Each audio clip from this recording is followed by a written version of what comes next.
Hey everyone, welcome back for another deep dive with us. Yes, welcome back. And today we're going to be looking at something that I think a lot of people have probably wondered about at some point or another in their relationships. The question of, am I the asshole? Yeah. Is this relationship thing working out? Exactly. Am I the jerk here? Yeah, am I the problem? Yeah. So to get into this question, we're going to be taking a deep dive into a podcast called Sex with Emily. Okay.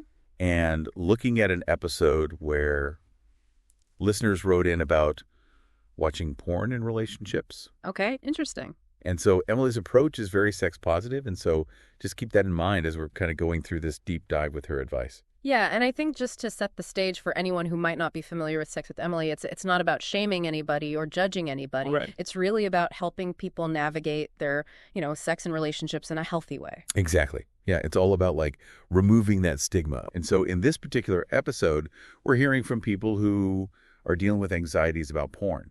Okay. And sometimes they feel misled, like maybe the rules of the relationship changed without their consent. Oh, okay, interesting. Other times they're worried that it's causing this kind of rift between them and their partner. Mm-hmm.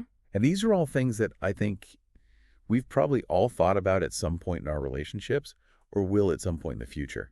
Yeah, it's just fascinating how these questions highlight the importance of, as a relationship progresses, like desires change and evolve, and what might have been acceptable, in the early stages might feel different years down the line. Right, exactly. Yeah. And that's where things get really complicated. Yeah. Because, if you're 5 years into a relationship and your partner's desires have changed or your desires have changed, Right. how do you kind of navigate that without feeling like you're betraying your partner? Right. Or, without compromising your own needs? Yeah, it's a really good question. And one of the things that Sex with Emily emphasizes is just that open and honest communication is super important. Okay. And not as a one-time conversation, but as an ongoing process of just checking in with each other. Got it. And being vulnerable about, desires and being receptive to your partner's evolution as well. So it's not just about, saying, hey, I watch porn and leaving it at that. No. It's about going a little bit deeper. What kind of porn do you enjoy? What are your fantasies? Right. Are there any hard limits for you? And how do your feelings about porn kind of align with your partners? These are all nuanced conversations that require a safe space. Right, exactly. And these are conversations that can be so awkward and sometimes even scary to have. Oh, absolutely. What are some concrete tips from the episode on how to actually have these conversations? So one thing that Emily suggests is using speech statements to kind of express your feelings without blaming your partner. Yeah. So instead of saying you watching porn makes me feel insecure, you might try something like, I feel a bit uncomfortable when you watch porn. Can we talk about why? Okay, so taking the accusatory tone out of it. Right. And making it more of a collaborative conversation. Exactly. Yeah, I like that. Another tip she offers is to schedule a specific time to talk about it. Okay. Rather than springing it on your partner unexpectedly. Right. And this allows both of you to kind of mentally prepare for the conversation. Totally, because who wants to have a conversation about their porn preferences after a long day at work? Exactly. Yeah. You want to be in the right headspace. Yeah. And it shows your partner that you respect their time and you're taking this conversation seriously. That makes total sense. Yeah. We've talked about open communication, creating a safe space for these conversations. But what about specific scenarios? Okay. Let's say you discover that your partner's watching something that you find really disturbing or morally objectionable. Uh-huh. How do you even begin to have that conversation? Yeah. That's when it gets even more tricky. And Sex with Emily doesn't shy away from these complex situations. Yeah. So, in one scenario, a listener discovered her partner was watching a genre of porn that she found, deeply upsetting and felt very betrayed by it. Emily's advice was to first acknowledge the hurt and betrayal, validate those feelings, and then try to understand why the partner was drawn to that particular genre. So it's not just about shutting it down immediately, but trying to understand the underlying motivations. Yeah, exactly. It's about approaching it with curiosity rather than judgment. Okay. Maybe there's something deeper going on. Maybe it's a fantasy or an insecurity that they haven't been able to express. This doesn't mean condoning anything that violates your boundaries or your values. Right. But it opens the door for a more productive conversation. For sure. And it makes me think, isn't there an added layer of complexity when we're talking about partners who've experienced sexual trauma? Yeah.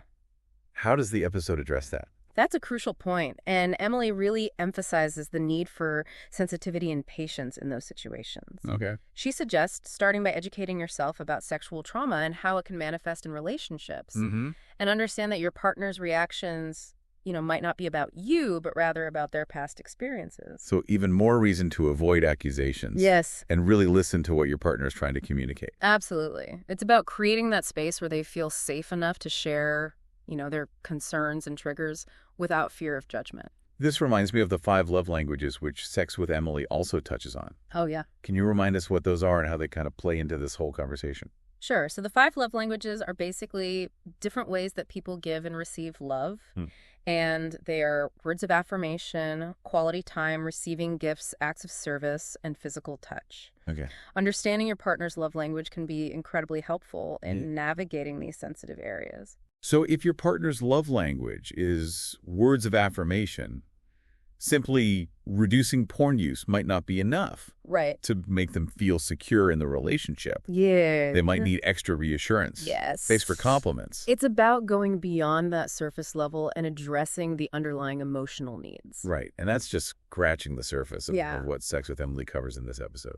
There's so much more. So stick with us, because in the next part of our deep dive, we'll be exploring more specific scenarios and digging into practical strategies for finding solutions that work for both partners. We'll be getting into some more of Emily's advice, like how to use porn as a tool for communication and exploration rather than as a source of conflict. Sounds juicy. Yeah. We'll be right back, so don't go anywhere.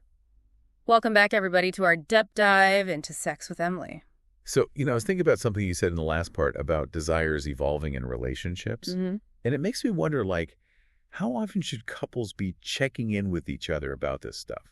Is it like a once-a-year conversation or more frequently?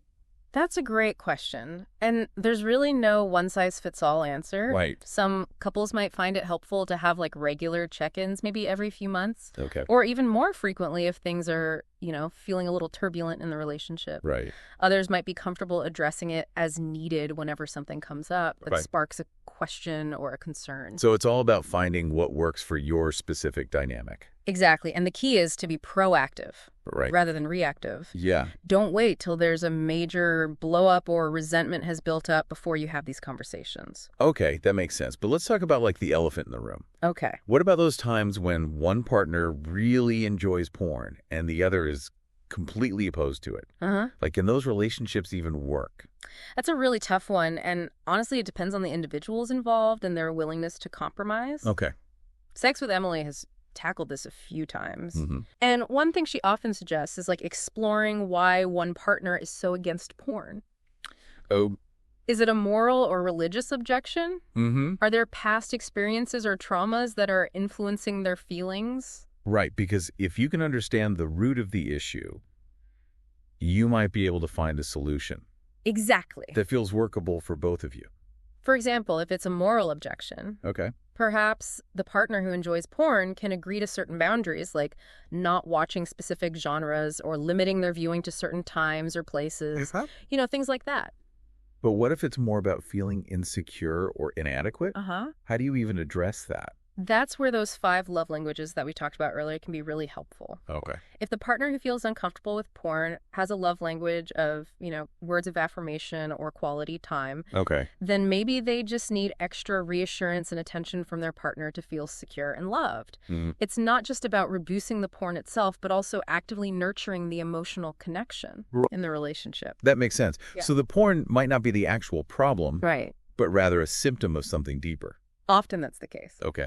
And Sex with Emily really encourages couples to see these challenges as opportunities for growth and deeper intimacy. Yeah. It's about using these conversations to learn more about each other's needs, desires, and vulnerabilities. Okay, cool. So Yeah. we've talked about when one partner is totally against it. Mm-hmm.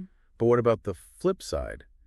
What if someone feels like their sex life has become kind of boring and they're turning to porn for that excitement? Yeah. How do you bring that up without making your partner feel like they're not enough? That's another tricky one. Yeah. Sex with Emily has a great episode called Hotline Calls. I saw my partner's porn history where they discuss this exact issue. Mm. And Emily suggests starting by acknowledging that, It's totally normal for desire to fluctuate in a long-term relationship. Right. It doesn't mean you're not attracted to your partner, but rather that you might be craving some novelty or excitement. You can still love your partner very deeply and also want something new. Yeah, absolutely. It's human nature. And the key is to communicate those desires to your partner in a way that doesn't make them feel inadequate. Right. So instead of saying our sex life is boring, Yeah. you could say something like, I've been feeling a little adventurous lately, and I was wondering if we could try something new together. So framing it as a shared adventure. Exactly. Rather than a criticism. Yeah, taking the pressure off and making it feel more like a team effort. Totally. And speaking of teamwork, yes, one of the most fascinating pieces of advice from Sex with Emily is to actually use porn together as a tool for communication and exploration. Wait, they're like watching it together? Yeah. Isn't that super awkward? It can be. Okay. But it can also be incredibly intimate and bonding if done right. Okay. The idea is to use porn as a springboard for conversation. So you can talk about what you find attractive, what turns you on, what you might want to try together. I guess that could take the mystery and the shame out of it. Yeah. And make it more about shared pleasure. Exactly. It's about reframing porn from something that's secretive and potentially divisive into something that's a tool for enhancing intimacy and connection. That's so interesting. Of course, this only works if both partners are comfortable with the idea. For sure. And it requires clear communication and boundaries. Absolutely. This is so insightful. I feel like you're making me rethink everything I thought I knew. It's amazing what we can learn from exploring these topics openly and honestly. Totally. And speaking of learning, I'm curious to hear more of the practical advice that Sex with Emily has, for navigating these challenges. Yeah. Do they have any specific strategies for setting boundaries or finding compromises? Oh, they have a ton of great tips. Okay. But before we dive into those, I think it's time for us to take a short break. Let our listeners digest all this juicy information. Yeah, sounds good. We'll be back soon to explore even more solutions and insights. Okay, we're back for the final part of our deep dive into this really interesting topic. Yeah. So before we jumped into this, I really had no idea, how many different nuances there were to thinking about porn in relationships. It's definitely a lot more complex. Yeah. Than it might seem. Yeah, so much more to consider than I initially thought. But that's why these conversations are so important. Right. The more we can kind of understand each other's perspective, the better equipped we are to navigate these challenges. Absolutely. So let's pick up where we left off talking about practical strategies. Okay. For setting boundaries and finding those compromises. One thing Sex with Emily emphasizes is the importance of being specific about your boundaries. Okay. So it's not enough to just say, I don't like it when you watch porn. Right. You need to articulate exactly what makes you uncomfortable. So instead of that blanket statement, you're saying something like, I'm not okay with you watching porn that has other people in it. Right. Or I'm uncomfortable with you watching porn late at night when we're supposed to be, connecting. Exactly. Yeah. Be really specific. Yeah. The more specific you are, the easier it is for your partner to understand and respect those boundaries. Yeah. And if you're the one who enjoys porn, I imagine it's really important to listen to your partner's concerns without getting defensive. Absolutely. Because you want to feel heard, not judged. Right. And remember, boundaries aren't about control or manipulation. Right. It's about creating that space where both partners feel safe and respected. Okay. Sex with Emily suggests actually writing down your boundaries. Okay. And sharing them with each other. Wow. Almost like a relationship contract. I love that idea of having a physical document that you can refer back to. Yeah, it creates that clarity and accountability. Totally. So even with clear boundaries, you might still encounter situations where you need to compromise. Right. Which can be tough. That's where things can get tricky. Yeah. So how do you approach compromise without feeling like you're sacrificing your own needs and values? Well, first, it's important to remember that compromise is a two-way street. Yeah. Both partners need to be willing to give a little. Yeah. To find that solution. Right. Sex with Emily suggests starting by identifying your non-negotiables. Okay. Those things you absolutely cannot budge on. So for one person, that might be no porn with other people. Right. And for the other person, it might be, I need to be able to watch porn X number of times per week.